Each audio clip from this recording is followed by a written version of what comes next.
Bonjour à toutes et bonjour à tous. Que Dieu vous bénisse richement. Je viens ici transmettre l'enseignement sur l'Alliance de sang. C'est un programme que vous avez en première année. Je voudrais vous donner cet enseignement de manière posée et pour que cela apporte davantage de conviction sur les principes de Dieu concernant l'Alliance de sang dans votre vie.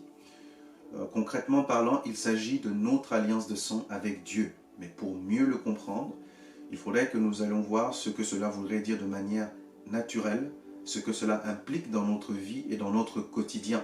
C'est de ça qu'il est question, notre alliance de sang avec Dieu. Nous allons premièrement prier et juste après, nous allons introduire notre enseignement et nous allons débuter. Père éternel, nous te disons merci pour ce moment, que la gloire te revienne pour l'opportunité que tu nous donnes de nous rassembler autour de ta parole et de détailler la vérité sur l'alliance de sang. Seigneur, nous voulons croire que ton esprit est disponible pour tous ceux et celles qui écouteront et qui regarderont cet enregistrement, qui regarderont ce message. Je prie, Saint-Esprit, que leur cœur soit touché et qu'ils soient saisis de la vérité de ta parole. Je brise l'incrédulité et je brise toute action de l'ennemi visant à semer de l'incompréhension dans les cœurs et dans les vies.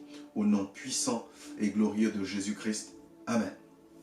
Que Dieu vous bénisse, chers étudiants de l'Institut biblique de France. Que Dieu vous bénisse à toutes et à tous. Nous allons directement aller dans l'enseignement concrètement. Quand on parle d'alliance de sang, la première chose qu'il faut noter, si on peut parler en introduction, c'est que ça fait partie, on va dire si c'est la plus ancienne forme d'alliance que l'humanité n'ait jamais connue. C'est la plus ancienne forme de contrat, d'entente, de pacte que l'humanité n'ait jamais connue. C'est-à-dire qu'à partir de là, des destinées, des vies sont liées, sont attachées ensemble, sont connectées ensemble. Elles dépendent l'une de l'autre. Il y a dans ce qu'on appelle une alliance des clauses de respect de l'alliance. Si vous ne respectez pas ces clauses-là, il y a des sentences. Si vous les respectez, vous avez le bénéfice de l'alliance que vous avez contractée. Bien sûr, le diable s'en sert, mais pour emprisonner, pour embrigader, pour mettre des personnes sous les liens et sous l'occupation. Et c'est pour cela que Jésus vient pour rappeler quelle est la véritable alliance, comment nous pouvons entrer en alliance avec lui, comment nous pouvons jouir des bénéfices de cette alliance. C'est de ça qu'il est question. Quand on parle d'alliance, en définition, on peut parler d'un contrat ou d'une union contractée entre deux personnes ou deux groupes de personnes. C'est de ça qu'il est question. Alliance, c'est un contrat, c'est un pacte, c'est une entente entre deux personnes, deux groupes de personnes, ça peut être deux familles, ça peut être deux États, deux pays, deux nations. Et il faut toujours qu'il y ait deux parties, parce qu'on ne peut pas conclure une alliance qu'avec une seule partie. Il faut qu'il y ait deux parties, de manière à ce qu'une partie profite d'une autre chose et qu'une partie jouisse de l'autre également. C'est le but de l'alliance. C'est-à-dire que les deux parties partagent en commun, ensemble, leur vie, leur avoir, leur potentiel, leur capacité, leur amour, leur richesse. Ils partagent toutes choses dans l'alliance. On va le voir plus loin dans le principe de l'alliance illimitée. Illimitée dans le temps, illimitée dans les possessions. On le verra tout à l'heure bien en détail et on va tout expliquer. C'est de ça qu'il est question. Donc, pour résumer cette première partie et cette introduction, c'est que nous sommes et nous allons parler de la plus haute, de la plus ancienne forme de contrat que l'humanité n'ait jamais connue, établie bien sûr par Dieu. Bien sûr qui a été galvaudée, qui a été utilisée par l'ennemi, qui a été malmenée par l'ennemi et utilisée à son escient, à ses sujets, à son, je vais dire, pour son besoin qui est de détruire, qui est de voler, qui est d'égorger selon Jean chapitre 10, le verset 10. En avançant, je voudrais qu'on lise quelque chose dans le livre de Genèse, le chapitre 17. Genèse chapitre 17, nous allons lire le verset 13. Genèse chapitre 17, le verset 13. Juste un instant. Genèse chapitre 17, le verset 13. Les Écritures déclarent ceci, attentivement. On devra circoncire celui qui est né dans ta maison et celui qui est acquis avec ton argent. Ce sera dans votre chair la marque d'une alliance perpétuelle. Ça, c'est ce que Dieu établit et il veut que ce soit établi comme alliance avec Abraham. Il veut qu'il y ait un signe qui témoigne qu'il a un contrat avec Israël, avec tous les descendants de son peuple ou descendants d'Abraham. Il établit une alliance avec Abraham et tous ses descendants. Là encore, il n'est même pas mention d'Israël, parce que Jacob est le petit-fils d'Abraham. Là, il est mention de l'alliance avec Abraham et de sa descendance. Nous allons le voir plus loin, nous rattacher à l'alliance avec Abraham. Cette alliance abrahamique nous concerne, même si nous ne sommes pas d'Israël, même si nous ne faisons pas partie des Lévites, selon la lignée de sang ou bien la lignée de Ruben, la lignée de Lévi, pardon. Il s'agit de ça. Et je voudrais vous encourager à noter ceci attentivement. On va noter attentivement. C'est quoi une alliance de sang? C'est un contrat entre deux peuples, entre deux groupes de personnes, entre deux personnes, qui à l'intérieur est scellé par l'effusion du sang. Si c'est une alliance et qu'il n'y a pas effusion de sang, ce n'est pas une alliance de sang. C'est un contrat normal. Ce peut être l'exemple d'un contrat, par exemple, d'un peintre qui n'inclut pas les travaux d'électricité. Ce peut être un contrat pour un travail. Ce n'est pas une alliance de sang, parce qu'il n'y a pas effusion de sang.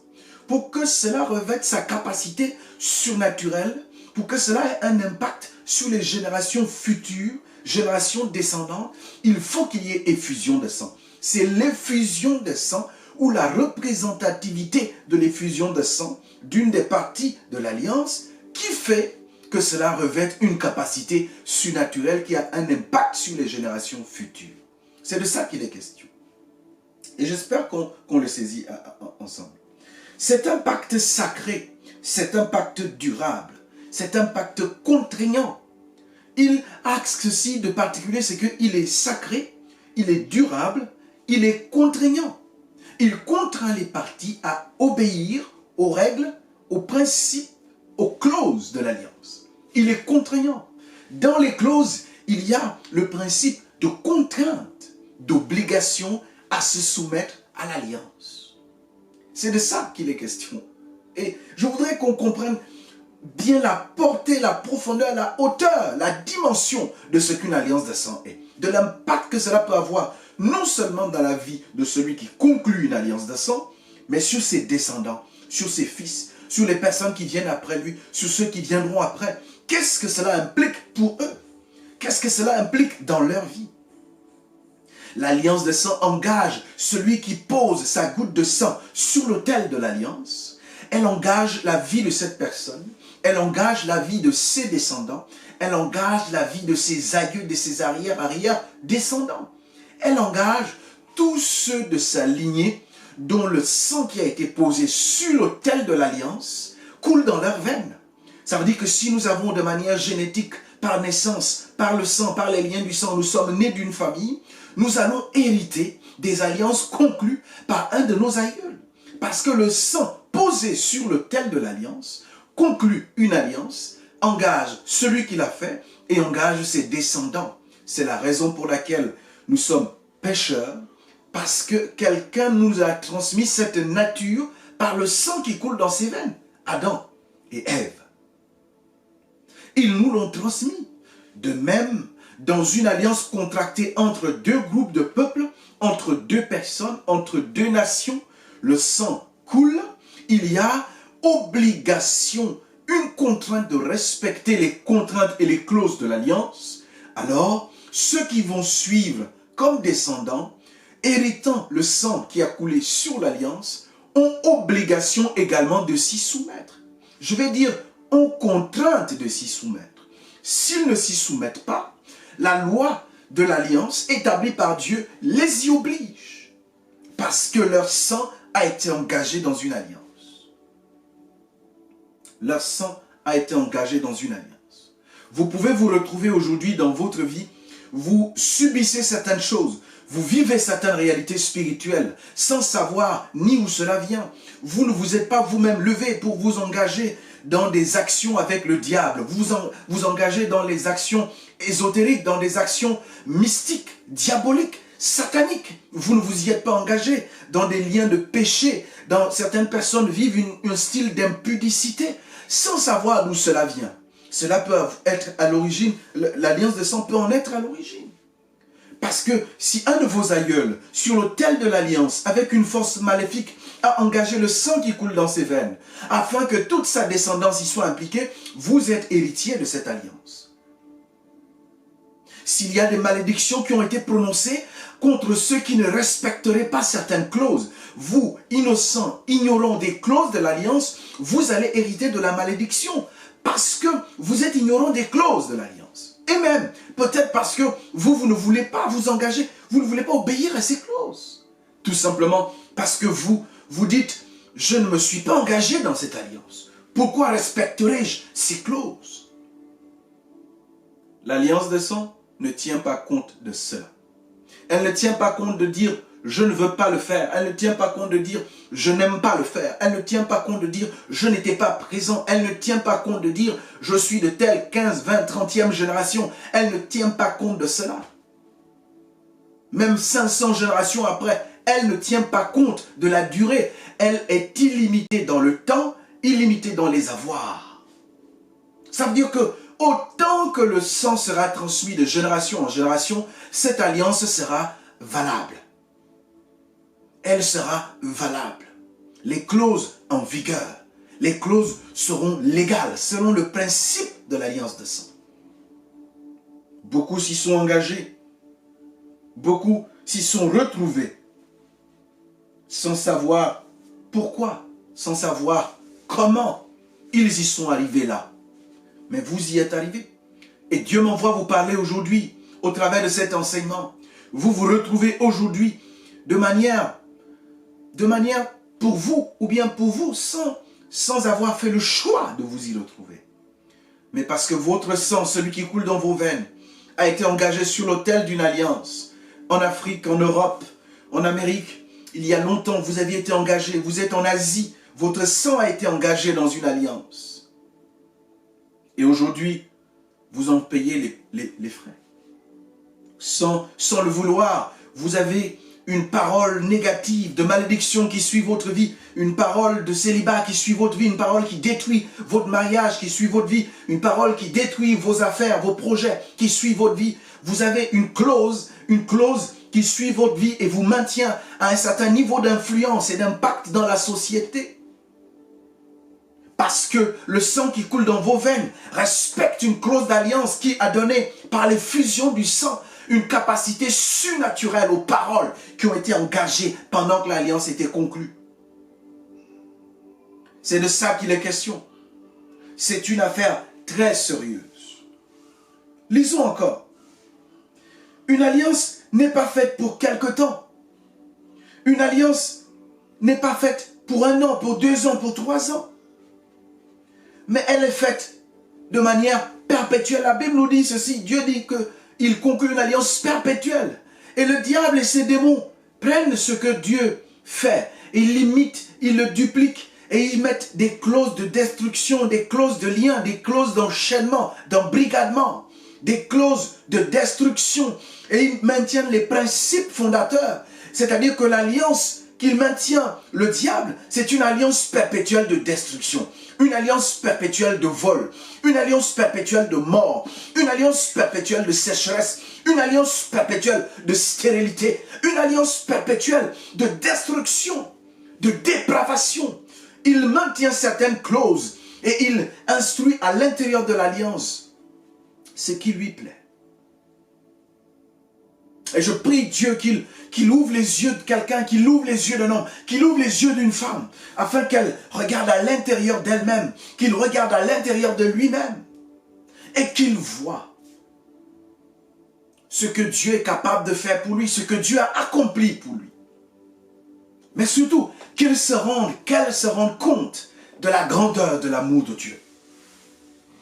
Écoutez, Genèse chapitre 3, lisons plutôt Hébreux chapitre 9, le verset 22. Hébreux 9, on va lire le verset 22. Hébreux chapitre 9, le verset 22. Hébreux 9, 22. La Bible dit ceci. Selon la loi, presque tout est purifié avec le sang. Et sans effusion de sang, il n'y a pas de pardon. Tout est purifié avec le sang selon la loi. C'est-à-dire que toute forme de clause de condamnation, toute forme de lien est décelée par le sang. Tout est décelé par le sang. Tout est purifié par le sang. En d'autres termes, tout est arrangé par le sang. Tout est conclu par le sang. Tout est effacé par le sang. Tout est réparé par le sang. Si tout est réparé par le sang et que le diable comprend et dit, alors d'accord, ça veut dire que je peux lier par le sang, je peux attacher par le sang, je peux condamner par le sang, je peux ceci par le sang. La Bible dit que tout est purifié par le sang, tout est lavé par le sang, tout ce qui était condamné, tout est effacé par le sang, tout est réparé par le sang. Il n'y a pas de pardon sans effusion de sang. Il n'y a pas réparation sans effusion de sang. Il n'y en a pas. Ça n'existe pas. Et je prie Dieu, ô Saint-Esprit. Ô Saint-Esprit. Ô Saint-Esprit. L'alliance de sang n'est pas juste une alliance où l'effusion de sang signifie simplement de tuer ou de mourir. Cela a encore une plus haute importance et signification. Nous allons comprendre pourquoi l'effusion de sang est si capitale dans une alliance de sang. Le Lévitique, chapitre 17. Lévitique, chapitre 17. Lévitique 17, on va lire ensemble. Lévitique 17, on va lire du chapitre 10 au chapitre 14. Ce qui nous intéresserait davantage pour nous par rapport à ce que nous sommes en train de partager ensemble, ce serait beaucoup plus le verset 11, on va dire. Si un homme de la maison d'Israël ou un immigrant qui réside au milieu d'eux, c'est ce verset 10, consomme du sang quelconque, je tournerai ma face contre la personne qui consomme le sang et je le retrancherai du milieu de son peuple. Vous comprenez pourquoi? Verset 11. Car la vie de la chair est dans le sang. Dieu ne voulait pas qu'on mange un animal en lui arrachant avec nos dents, en lui arrachant lui-même, en le tuant de nos dents, en le dévorant vivant, parce que la vie de la chair est dans son sang. Ça veut dire qu'on serait en train de manger la vie. Cela ne serait plus simplement une action de nous nourrir, mais cela voudrait dire quelque chose de spirituel. Car la vie de la chair est dans le sang. Je vous l'ai donné sur l'autel, afin qu'il serve d'expiation, pas pour nourriture, qu'il serve d'expiation pour votre vie. Le sang a été donné pour être sur l'autel. Le sang a été institué pour être sur l'autel. Pourquoi? Car c'est par la vie que le sang fait l'expiation. Ça veut dire que Dieu réserve que la vie qui est dans le sang serve pour l'expiation, serve pour briser, serve pour réparer, serve pour arranger, serve pour purifier, serve pour renouveler. Dieu l'a réservé pour cette raison-là. Pas pour simplement la consommation. Mais il l'a réservé pour cette raison. Ceci est ce qu'il dit au peuple d'Israël. Car c'est par la vie que le sang fait l'expiation. La vie de la chair est dans le sang. Ça veut dire que quand votre aïeul, quand votre arrière-grand-père, père, je ne sais pas, quand vous-même vous êtes allé sur l'autel de l'Alliance et que vous avez par incision fait couler une goutte de votre sang sur cet autel, j'appelle autel de conclusion d'Alliance, cet espace, ce lieu d'entente où vous êtes en train de vous engager. C'est un engagement que vous faites en déposant une trace, une goutte de votre sang, en y ajoutant des paroles qui sont des clauses de respect et des clauses d'obligation, de contrainte de l'alliance. Lorsque vous le faites, lorsque vous vous engagez à le faire, ce n'est pas juste un liquide rouge que vous êtes en train de déverser. Ce n'est pas juste de l'encre pour la signature. En fait, c'est un engagement d'offrir votre vie sur l'autel. Ça veut dire qu'il n'y a rien de plus élevé que vous n'ayez à donner. Il n'y a rien de plus cher, de plus précieux que l'homme peut offrir que sa vie. Quand vous donnez votre vie, il n'y a plus rien d'autre de matériel, de financier, de terrestre. Il n'y a plus rien de richesse, rien sur la terre capable de racheter votre vie. Parce que la vie de l'homme n'a pas de prix, mais la vie de l'homme vaut tout l'or et toute la terre. Parce que vous avez offert ce que vous ne pouvez créer. Vous avez offert ce que vous ne pouvez réparer. Vous avez offert ce que vous ne pouvez inventer, créer. Cela va au-delà des capacités humaines. Cela va au-delà de notre capacité, nos pouvoirs. Et Dieu dit, sur l'autel, j'ai donné, j'ai disposé que le sang vienne pour réparer. Parce que le sang, c'est la vie. Parce que celui qui pêche meurt. Alors, il faut qu'il y ait un sang pour donner la vie. Il faut que le sang coule pour donner la vie. Et je voudrais qu'on le saisisse ainsi. La vie est dans le sang. Ça veut dire que cet aïeul, quand il a posé cette goutte de sang sur l'autel, sur cet engagement d'alliance, il a posé sa vie. Il a posé votre vie. Il a posé la vie de tous ses descendants sur l'autel. Il a engagé vos vies. Ça veut dire que toutes les personnes qui s'engagent en alliance engagent leur vie. Engagent non seulement la leur, mais engagent la vie de tous ceux qui vivent dans leurs entrailles et qui seront procréés, qui naîtront et qui seront descendants de sa vie. Il engage leur existence. Elle engage leur existence. Elle engage leur vie. C'est de ça qu'il est question. Et je prie Dieu d'ouvrir l'entendement, d'ouvrir la compréhension de chacun sur la portée que peut avoir le fait de scarifier son corps et de faire couler du sang, le fait d'inciser son corps et de faire couler le sang à cause d'un projet, à cause d'une pensée, à cause d'un engagement, à cause d'un souvenir.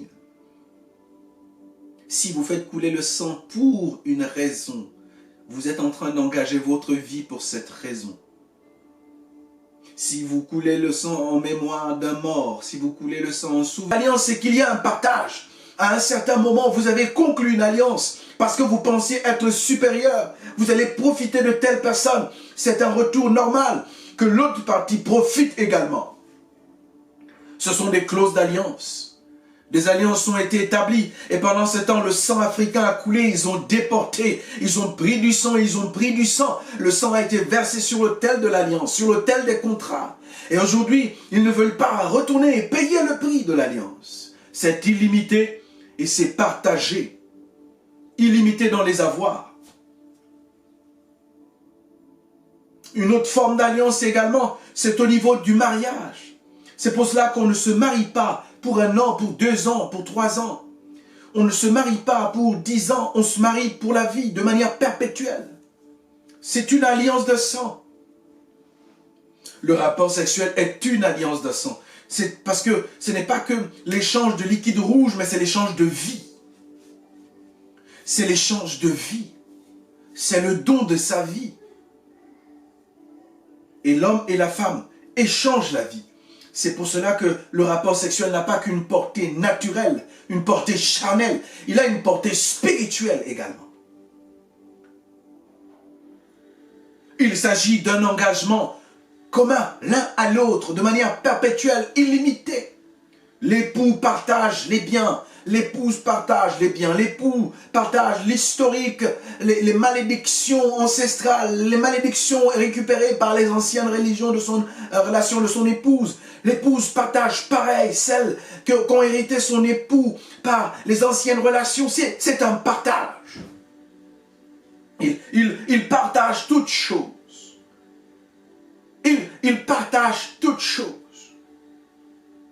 C'est illimité dans le temps, c'est illimité dans les avoirs, c'est illimité dans les possessions, c'est illimité dans les capacités, c'est illimité dans même l'intelligence.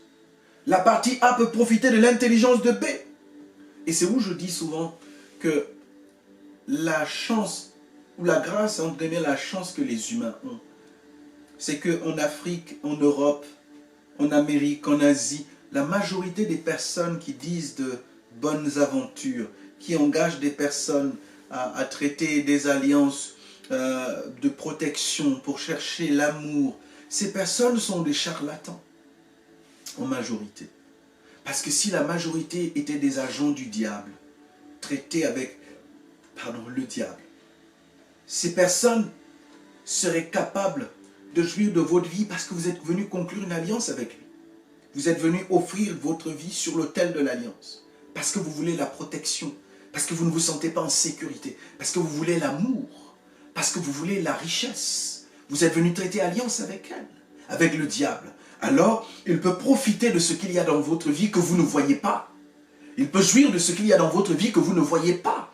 Mais que dans le domaine de l'alliance, cela a été exposé et cela doit être partagé par les deux parties. Beaucoup plus par l'autre partie vers laquelle vous êtes allé. Conclure une alliance, c'est offrir sa vie. C'est poser sa vie sur l'autel. C'est pour cela qu'une alliance de sang, rien parmi les humains ne peut... Après, illimité, on va voir maintenant un autre point. C'est une alliance qui ne se rompt pas. Pourquoi elle ne se rompt pas? Elle ne peut se rompre parce que parmi les humains, il n'y a pas un sang qui soit capable de rompre une alliance signée par le sang d'une autre personne. Le sang de tous les êtres humains, tous les sangs, ils se valent. Ils sont de la même valeur, de la même capacité, de la même nature. La nature de péché, la nature d'iniquité. Ils sont de la même nature. Et à partir de cela, vous comprendrez que c'est une alliance qui ne peut se rompre par des moyens sur terre. Parce que l'argent ne peut pas valoir la vie d'un humain. Les voitures, les richesses, les terres ne peuvent pas valoir la vie d'un humain.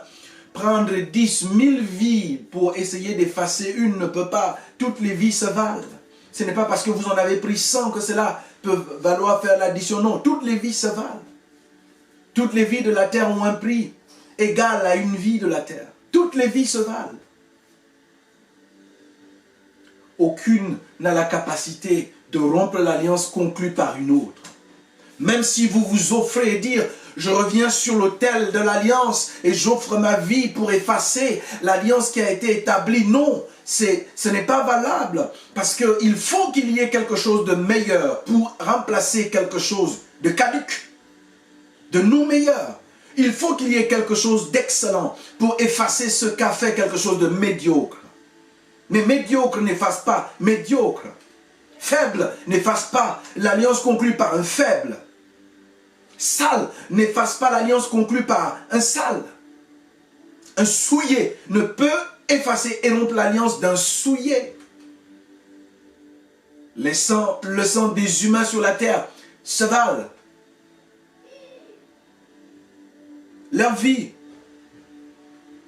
ont la même valeur. Et ma prière est que Dieu donne à quelqu'un, que le Seigneur donne à quelqu'un de comprendre la profondeur de ce qu'il a accompli pour l'humanité, de ce qu'il a fait pour l'humanité, de ce qu'il a fait comme action, du travail que Dieu a fait pour l'humanité. C'est ma prière.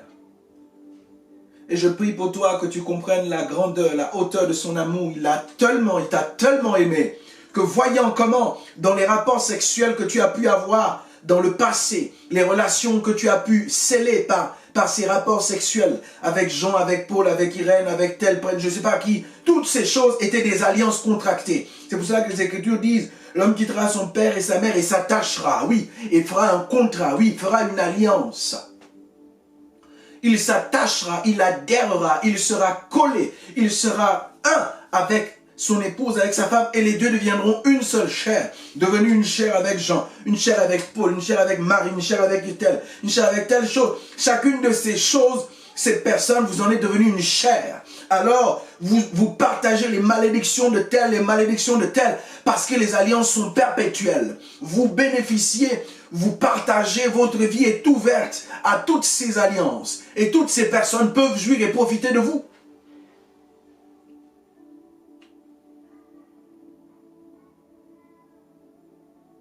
Sans compter celles dont vous avez hérité de votre famille, du sang qui coule dans vos veines. Sans compter celles-là, tous les humains sur la terre connaissent et savent ce que c'est une alliance de sang. Le fait de serrer la main provient d'une alliance de sang. Les rois anciens se fendillaient la paume de la main, faisaient couler du sang dans un verre de vin. Et ensemble, se serrer la main pour dire, par ce sang, nous n'allons plus nous agresser. Nos peuples vont partager des épouses et des époux, des fils et des filles. Nous allons commercer ensemble. Si on t'agresse, je serai agressé. Si on t'agresse, ton ennemi devient mon ennemi. Entre nous, on fait un pacte de non-agression, on ne se fera plus la guerre. Celui qui fait la guerre, un roi qui arrive, qu'il meure. Celui qui vole un de ton peuple, qu'il meure. Il y avait des clauses dans les alliances établies. Et de là est partie la poignée de la main. C'est l'une des plus anciennes coutumes, des plus anciennes pratiques que l'humanité ait jamais connues. Parce qu'elle est illimitée dans le temps et dans les avoirs. Parce qu'elles ne se rompent pas. Elles ne seront jamais. Elles ne seront jamais. Vous avez plusieurs peuples. Quand vous voyez des peuples qui font ce qu'on appelle le carnaval, allez bien regarder pourquoi est-ce que cela a été fait. Quand vous voyez certains peuples qui ont des manifestations et vous avez des animaux, des bêtes mystiques, vous avez certaines qui sont badigeonnées de sang, aujourd'hui c'est de la peinture, aujourd'hui c'est de l'encre rouge. Regardez bien ce que cela voudrait dire. Quand vous voyez des peuples conclure une alliance et élever une stèle, élever une statue, vous comprenez ce que ça voudrait dire. On va y arriver tout à l'heure. Et je prie Dieu qu'il ouvre l'entendement et la capacité de chacun de vous. Pourquoi certaines personnes établissent et font des alliances de sang? Pour 3 raisons principales. Pour l'amour, pour la protection et pour les affaires. Ou encore la prospérité. C'est de cela qu'il est question. Pour l'amour, pour la protection, ou fructifier leurs affaires. Voici les raisons principales pour lesquelles les hommes font alliance de sang. Je voudrais lire une dernière parole sur cette première partie. Et après, nous allons continuer et nous allons à la deuxième partie. Je voudrais lire avec vous 2 Corinthiens chapitre 5, le verset 17. 2 Corinthiens 5, 17. Les Écritures déclarent que si quelqu'un est en Christ, en relation, d'autres versions parlent de communion vivante avec le Christ, il est une nouvelle créature. En fait, c'est parce que toutes les alliances dans lesquelles vous croupissiez, vous subissiez les frasques et les vents et les flots de l'ennemi, quand vous établissez une alliance de sang avec Jésus-Christ de Nazareth, vous devenez une nouvelle créature. Les choses anciennes sont passées. Voici, toutes choses sont devenues nouvelles. Il a établi de nouvelles choses, de nouvelles règles dans votre vie. Il a établi de nouvelles règles dans votre existence. Et je crois en Dieu que vous êtes capable de saisir cette opportunité. D'établir une alliance réelle avec lui. De conclure une alliance réelle avec lui. Afin de devenir de nouvelles créatures. Et si vous en êtes une, soyez-en rassurés. L'alliance avec Jésus brise toutes les autres alliances. Moi, je l'appelle le briseur d'alliances. Par son sang, par ses meurtrissures, les autres alliances conclues par le sang de mes pères, conclues par ma famille, le sang humain perd sa valeur. Et sur l'autel de l'alliance, une alliance meilleure, celle avec Jésus-Christ, toute autre alliance est brisée. Je croyais que quelqu'un allait dire Alléluia. Toute autre alliance est brisée. Toute autre alliance est brisée. Pas besoin de pénitence, pas besoin de jeûne. Par l'alliance avec Jésus, toute autre alliance est brisée. Toute chose ancienne, passée. Tout ce qui était établi avant, passé. Tout ce qui était conclu avant, passé. Tout ce qui était déclaré avant, passé. Les clauses des alliances anciennes, passé. Les malédictions anciennes, passé. Celles que vous avez héritées par mariage, passé. Celles que vous avez héritées par amitié, passé. Celles que vous avez héritées par le sang, par la famille, passé. Les choses anciennes sont passées. Toutes choses nouvelles. Oui, c'est une alliance nouvelle. Elle aussi est éternelle. Elle est illimitée dans le temps. Elle aussi est perpétuelle, illimitée dans les avoirs. Nous pouvons enfin jouir, avoir un partenaire d'alliance et jouir de ses richesses, de ses grâces, de ses faveurs. Oui, c'est de ça qu'il est question. Notre partenaire d'alliance. C'est pour cela que nous parlons de notre alliance de sang avec Dieu. Son sang est pur.